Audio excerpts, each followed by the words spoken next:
Ẹ káàárọ̀, a kú ọ̀sẹ̀ tuntun, a kú oṣù tuntun. Good morning, happy new week and happy new month. I pray this month will bring forth a great testimony to your life in the name of Jesus.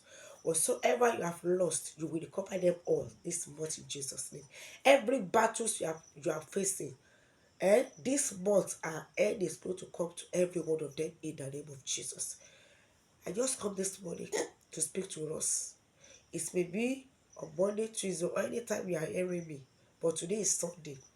Today is Sunday. Happy Sunday to you all. Òní ni ọjọ́ ìsinmi. Ṣùgbọ́n o lè má ní àǹfààní láti gbọ́ mi lénìí. O lè má ní àǹfààní láti gbọ́ mi lénìí. Ó lè jẹ́ pé Monday, Tuesday, Wednesday, anytime tó bá gbọ́ mi, take note of what I want you to say this morning. Many people are going to church truly. Are they all safe? Kí ló ń wá lọ síwájú Ọlọ́run? That is what I want to ask you. Why are you going to church? Why are you seeking God? Why are you going to prophet up and down? Ṣé torí ogun tó ń jà ẹ́ ni? Gbọ́, ayé la bógun, ayé la máa fi sílẹ̀ sí. But mo kàn wá fẹ́ pè ọ́ ṣàkíyèsí kan láàárọ̀ ni wípé bó ti wù kó o máa wá Jésù tó o bá ti wá ìgbàlà tó o wá ìjọba Ọlọ́run, asán ni gbogbo ẹ̀ bá padà já sí nínú ìrìnàjò ẹ̀ láyé. The Bible says, seek ye first the kingdom of God, other things shall be added. Gbọ́, ogun tó ń jà ọ́ kì í ṣe torí kankan mi lè ṣe gbógun tí ọ kó mọ́ bá délé ni o. Sátánì ti sọ ìbáṣepọ̀ rẹ̀ pẹ̀lú Ọlọ́run nù nínú ọgbà Édẹ́nì ní ìjọba Ọlọ́run. Ó tún wá mú kí àwọn baba ńlá wa sọ ìbáṣepọ̀ nù nínú ọgbà Édẹ́nì. Ó tún wá fẹ́ báàsì lórí àwọn ọ̀rọ̀ tó bá wo Revelation chapter 12. Ó sọ wípé ejò yẹn bínú, ó ló máa lọ bá àwọn ọmọbìnrin yẹn jagun. Àwa nírú àwọn ọmọbìnrin yẹn tó wá bá jagun. Má kọ Jésù sílẹ̀ torí ogun tó ń jà. Dìrọ̀ mọ́. Tó o bá dẹ̀ tí gba Jésù tó jẹ́ pé ogun ló fẹ́ kó bá ẹ̀ṣẹ̀ tó o bá gba Jésù, possible gbogbo ẹ̀ má ṣe o. Ó possible kó má bọ́ o. Ọ̀pọ̀lọpọ̀ fẹ́ gbà kan lọ́wọ́ Jésù ṣùgbọ́n wọn ò fẹ́ ṣe nǹkan tí Jésù fẹ́. Ọ̀pọ̀lọpọ̀ wá Kristi lẹ́ni wọ́n lọ church lónìí. Ó ṣe mí láàánú. Ọjọ́ ìsinmi òun ni ọjọ́ tí Ọlọ́run máa ń bàjẹ́ jù. Torí pé ẹ wo ìgbé ayé àwọn tó láwọn lọ síbi ìsinmi.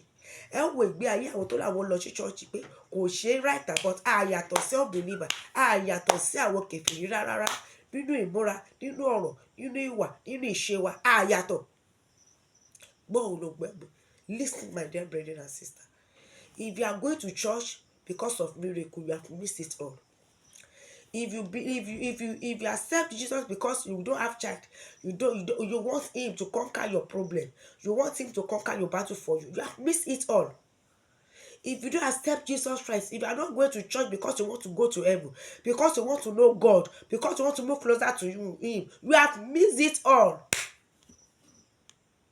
Tó o bá gba Jésù torí pé o fẹ́ dé ọ̀run, tó o bá dìrọ̀ mọ́ Kristi torí pé o fẹ́, tó bá pé torí pé o ń wá ìyanu ni, wàá máa ti church kan débì kan, wàá máa pààrọ̀ pásọ̀ káàkiri ni.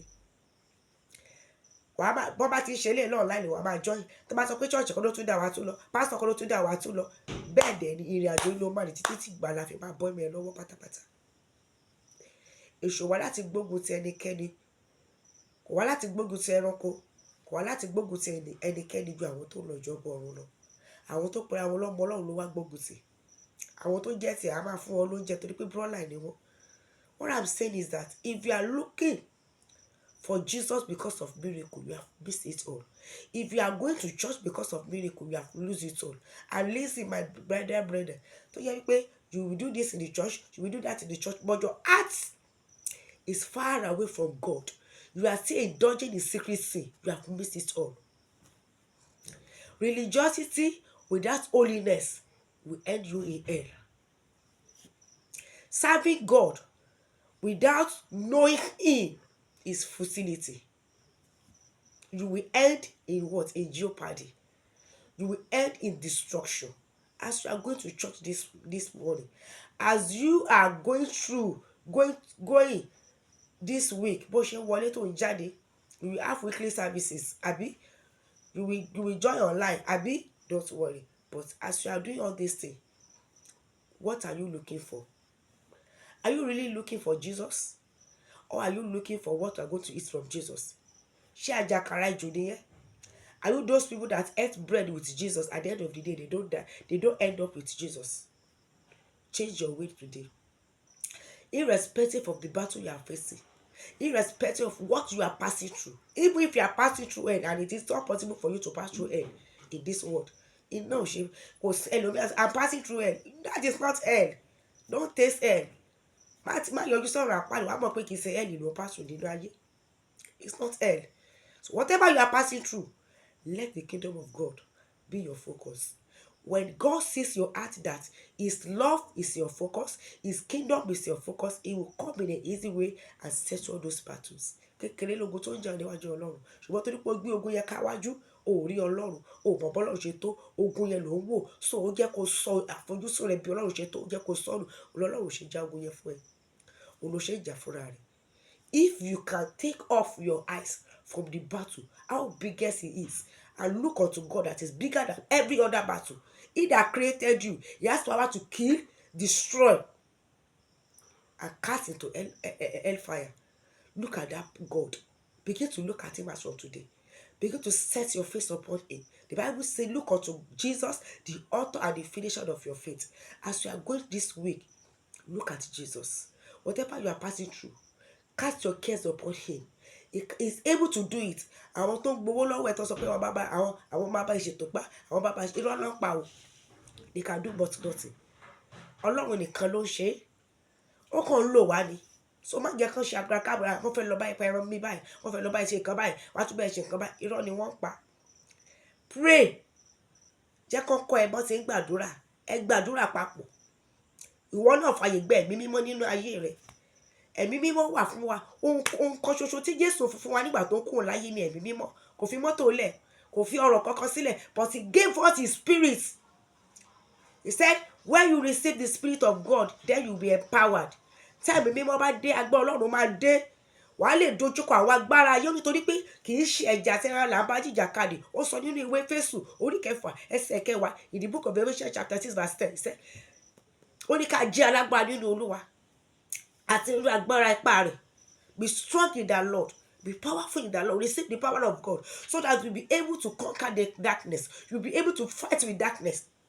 Àwọn pásítọ̀ tá à ń sọ fún yín náà tí wọ́n bá gbàdúrà kan jẹ́ alágbára ní fọ̀rọ̀ lọ́wọ́. Ìwọ náà jẹ́ alágbára. Dá Ọlọ́run ní, dá ẹ̀mí mímọ́ ní. Mi ò sọ pé kó má pe pásítọ̀. Mi ò sọ pé kó má pe wòlíì, ṣùgbọ́n má jẹ́ kán tan ẹ̀jẹ̀. Tẹ́ẹ̀mí mímọ́ bá ṣe wà, tó bá gbàdé wòlíì àtẹnijẹ́ wà mọ́. So as you are going through this week, bó ṣe lọ nínú ọ̀sẹ̀ yìí, seek the kingdom of God. Seek to know God more than anything. Know Him. Be closer to Him. Gbogbo àwọn ẹ̀ṣẹ̀ kọ̀ọ̀kan ya àwọn kan yàmàyàmà yọ ọ̀rọ̀ àsọjù ìbínú gbogbo àwọn. Take it away. Jìnnà sí òkùnkùn pátápátá. Pé Jésù sínú ayé rẹ, á dẹ̀ bá ọjà ogun yẹn. Má wá Jésù torí ìyanu o. Tó bá wá Jésù o lè má tètè rí gbà o. Ọ̀pọ̀lọpọ̀ kó church torí pé Ọlọ́run tètè dá wọn lò. Wọ́n ń ṣe ra wọn ni o. Wọ́n lè ra wọn kó níjọba ọ̀run díẹ̀díẹ̀. Olúwa ràn ẹ́ lọ́wọ́. As you are going through this week, the Lord will be with you. Ohun gbogbo tó ti dàbí pé ọ̀rọ̀ dín yẹn lórúkọ Jésù ọ̀rọ̀ yẹn kó máa là láàárọ̀ yìí. Gbogbo gbàdúrà gbogbo ogun tó gbé ọmì kó pọ̀ ẹ́ jáde. Agbára tó gbé ọ hánu kó pọ̀ ẹ́ jáde. Kìnìún tó lò ní lọ tó fẹ́ fàyọ pẹ̀rẹ̀pẹ̀rẹ̀. Ọlọ́run iná kó fa kìnìún yà yẹ pẹ̀rẹ̀pẹ̀rẹ̀. Iná kó ṣáájú rẹ̀ nínú ọ̀sẹ̀ yìí. Kó ní testimony kó tó di Saturday. Bẹ́ẹ̀ ló máa rí. Bẹ́ẹ̀ ló Olúwa sọ láti ẹ̀yìn mi. It is well with you. We'll see you very soon in Jesus' name. Take care.